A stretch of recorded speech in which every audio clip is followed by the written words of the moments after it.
Formación de los hemisferios cerebrales. Los hemisferios cerebrales surgen al principio de la quinta semana del desarrollo. A medida que se expanden superiormente, sus paredes se engruesan y el agujero interventricular reduce su tamaño. El mesénquima situado entre los hemisferios cerebrales se condensa para formar lados del cerebro. A medida que progresa el desarrollo, los hemisferios cerebrales crecen y se expanden rápidamente, primero en sentido anterior para formar los lóbulos frontales y luego lateral y superiormente para formar los lóbulos parietales. Finalmente lo hacen posterior e inferiormente para dar lugar a los lóbulos occipitales y temporales. Como resultado de su gran expansión, los hemisferios acaban recubriendo el mesencéfalo y el rombencéfalo.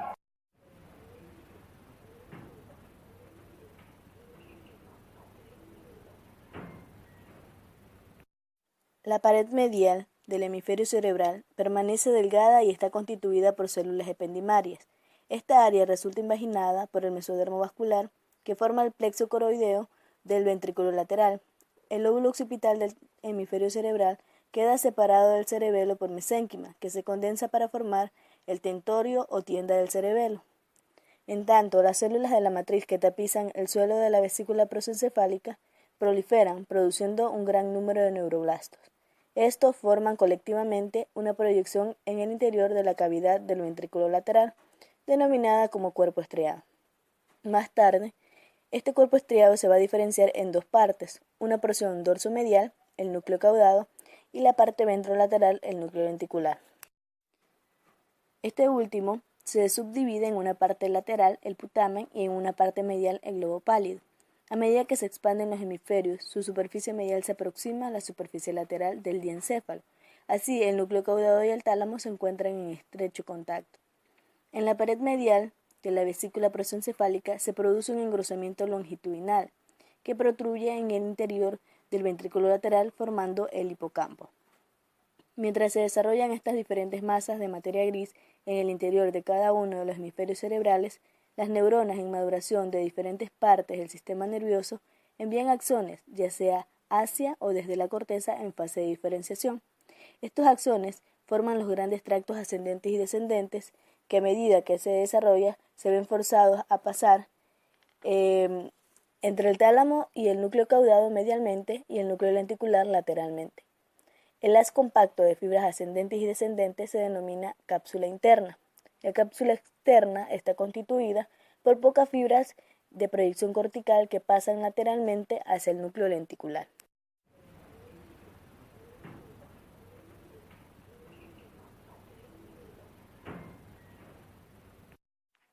Corteza cerebral. A medida que se expande rápidamente el hemisferio cerebral, se hacen evidentes en su superficie las circunvoluciones, que quedan separadas por surcos. La corteza que recubre el núcleo lenticular permanece en un área fija denominada ínsula. Más tarde, esta región quedará enterrada en el surco lateral, como resultado del sobrecrecimiento de los lóbulos adyacentes, temporal, parietal y frontal. Las células de la matriz tapizan la cavidad del hemisferio cerebral, produciendo grandes cantidades de neuroblastos y de las células neurogliales, que migran hacia la zona marginal.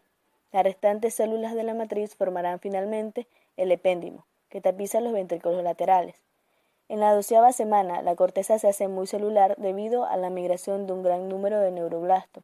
Al término, los neuroblastos se habrán diferenciado asumiendo una disposición estratificada, como resultado de la presencia de fibras entrantes y salientes. Las diferentes áreas de la corteza enseguida mostrarán tipos celulares específicos.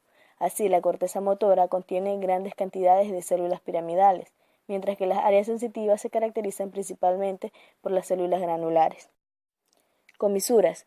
Dentro de las comisuras tenemos la lámina terminal, que corresponde al extremo cefálico del tubo neural, forma un puente entre los dos hemisferios cerebrales para permitir el paso de las fibras nerviosas de un hemisferio al otro.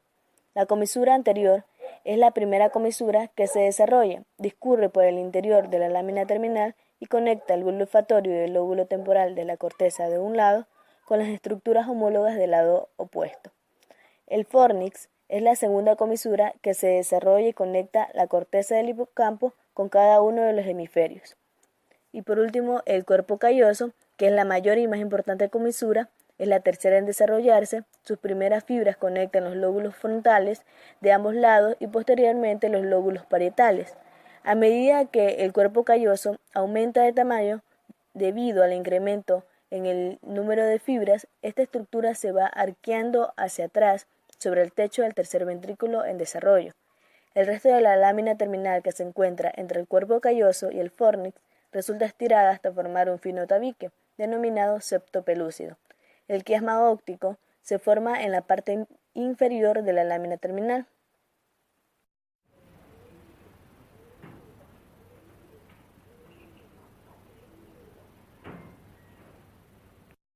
Por último tenemos lo que es la mielinización del sistema nervioso central. La capa de mielina en el sistema nervioso central está producida y mantenida por los oligodendrocitos de la neuroglia. La mielinización de la médula espinal empieza primero en la región cervical y desde aquí el proceso se extiende en sentido caudal. El proceso de mielinización empieza en la médula alrededor del cuarto mes y las fibras sensitivas son las que se afectan primero. Las menos afectadas son las fibras motoras descendentes. La mielinización del cerebro empieza alrededor del sexto mes de vida fetal, pero se limita a las fibras de los ganglios basales. Más tarde, las fibras sensitivas que proceden de la columna vertebral se mielinizan, pero el proceso es lento. Por ello, en el momento del nacimiento, el cerebelo todavía está mayoritariamente desmielinizado. En el recién nacido existe muy poca función cerebral. Las reacciones motoras como la respiración, la succión y la deglución son esencialmente reflejas. Después del nacimiento, las fibras córtico-medulares, córtico-espinales, tectoespinales y córtico-pontocerebelosas empiezan su mielinización. Este proceso no se realiza al azar, sino que es sistemático y se presentan diferentes fibras nerviosas en momentos específicos. Por ejemplo, las fibras córtico-espinales empiezan su mielinización alrededor del sexto mes después del nacimiento y el proceso prácticamente está completo al final del segundo año. Se cree que algunas fibras nerviosas del cerebro y de la médula espinal no completan su mielinización hasta la pubertad.